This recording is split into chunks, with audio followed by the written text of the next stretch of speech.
অসমীয়াৰ প্ৰাণৰ শিল্পী অসমীয়া সংগীত জগতৰ কিংবদন্তি জুবিন গাৰ্গ ডাঙৰীয়া মহাপ্ৰয়াণে আজি ৬টা মাহ অতিক্ৰম কৰিলে। প্ৰত্যেকজন অসমীয়াই আচলতে বিচাৰিছিলে যে জুবিন গাৰ্গৰ যি ৰহস্যজনক মৃত্যু, যিটো ইতিমধ্যে মুখ্যমন্ত্ৰী ডাঙৰীয়াই আচলতে হত্যাকাণ্ড বুলি অভিহিত কৰিছিলে, তাৰ যিসকল দোষী সেই দোষীসকলে অতি ক্ষিপ্ৰতাৰে আচলতে শাস্তি লাভ কৰিব লাগে। কিন্তু পৰৱৰ্তী সময়ত দেখিবলৈ পোৱা গ'ল যে দোষীসকলক ৰক্ষণাবেক্ষণ দিবলৈহে যেন এটা চক্ৰই চেষ্টা কৰিছে বা চৰকাৰখনেও এই গোটেই প্ৰক্ৰিয়াটো ত্বৰান্বিত কৰি হত্যাকাণ্ডৰ আচলতে দোষীক কঠোৰৰ পৰা কঠোৰতম শাস্তি দিবৰ কাৰণে যিখিনি দায়বদ্ধতা প্ৰদৰ্শন কৰিব লাগিছিলে সেইখিনি ক'ৰবাত নহয় ক'ৰবাত তেখেতসকল পিছ পৰি ৰৈছে।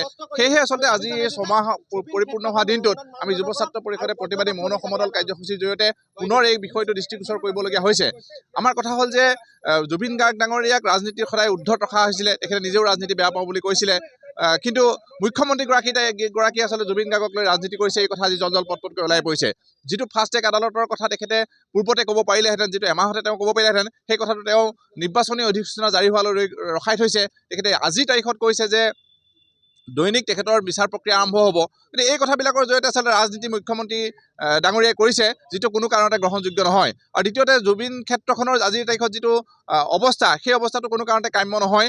জুবিন ক্ষেত্ৰখন আচলতে আজিৰ তাৰিখত এখন মহাপুণ্যতীৰ্থলৈ পৰিণত হৈছে। আৰু এই পুণ্যতীৰ্থখনত আচলতে আমি যদি দেখোঁ যে বিজেপিৰ যিখন চৰকাৰ আছে, সেইখনে মঠ মন্দিৰবিলাকত যথেষ্ট তেওঁলোকে দান বৰঙণি আগবঢ়ায় বা সেইবিলাক উন্নীতকৰণৰ কাৰণে যথেষ্ট চেষ্টা কৰে। কিন্তু জুবিন ক্ষেত্ৰখন ইমান এলাগী কৰি ৰখাৰ কাৰণ কি, আমি সেই কথাটো আজিলৈকে বুজি পোৱা নাই। জুবিন গাৰ্গৰ যি বৈপ্লৱিক চিন্তা চৰ্চা, সেই বৈপ্লৱিক চিন্তা চৰ্চাই অসমত কিবা উদ্গীৰণ ঘটাব পাৰে বুলি হয়তো জুবিন ক্ষেত্ৰখনক আজিৰ তাৰিখত স্তীমিত কৰিবৰ কাৰণে চৰকাৰে চেষ্টা কৰিছে, যিটো কোনো কাৰণতে গ্ৰহণযোগ্য নহয় আৰু গৰিহণাযোগ্য। আমি অসম জাতীয়তাবাদী যুৱ ছাত্ৰ পৰিষদে এক গৰিহণা জনোৱাৰ লগতে জুবিন ক্ষেত্ৰখনক এখন বিশ্ব মানদণ্ডৰ ঐতিহ্য ক্ষেত্ৰ, এখন পৰ্যটন ক্ষেত্ৰলৈ ৰূপান্তৰিত কৰিবৰ কাৰণে আজি এই কাৰ্যসূচীৰ জৰিয়তে দাবী উত্থাপন কৰিছোঁ। যিটো পৰিকল্পিত হত্যাকাণ্ড ৬টা মাহ অতিক্ৰম কৰিলে, এই ৬টা মাহৰ ভিতৰত চৰকাৰখনে ফাষ্ট ট্ৰেক আদালতৰ যোগেদি যিসকল হত্যাকাৰী চিনাক্ত হৈছিল সেইসকলক কঠোৰতম শাস্তি প্ৰদান কৰিব লাগিছিল, কিন্তু সেয়া কৰা পৰিলক্ষিত হোৱা নাই। বৰঞ্চ তেখেতসকলৰ যিকোনো বেংক একাউণ্ট আছিল, পানীৰ কাৰোবাৰ ফেক্টৰী চিজ কৰিছিল, সেইখিনি কিন্তু পৰৱৰ্তী সময়ত খুলি দিয়া আমি দেখিবলৈ পাইছোঁ। অন্যহাতেদি জুবিন যিখন ক্ষেত্ৰ আছে নিৰ্মাণ কৰিবলৈ চৰকাৰে সেই সময়ত ডিঙিৰ ক্ষীৰ ফুলাই কৈছিল, কিন্তু জুবিন ক্ষেত্ৰৰ আজিৰ তাৰিখত যিটো অৱস্থাৰ সৃষ্টি হৈছে, এইটো অতিতকৈ লজ্জাজনক আৰু গৰিহণাযোগ্য। এজাক বৰষুণ দিয়াৰ লগে লগে কিন্তু জুবিন ক্ষেত্ৰত পানী পৰি যিসকল অসমৰ ৰাইজে গৈ তেখেতক ভগৱানৰ দ্বিতীয় অৱতাৰ বুলি চাকি ধূপ ধূনা জ্বলাইছিল বা গামোচা দিছিল বা বিভিন্ন সামগ্ৰী তেখেতলৈ দান দিছিল, সেইখিনি কিন্তু বৰষুণত উটি পাই গৈছে। সৌখিনিয়ে গৰিমা বৈ আহি তাত ত্ৰিপাল দি ঢাকিবলগীয়া এটা পৰিস্থিতিৰ সৃষ্টি হৈছে।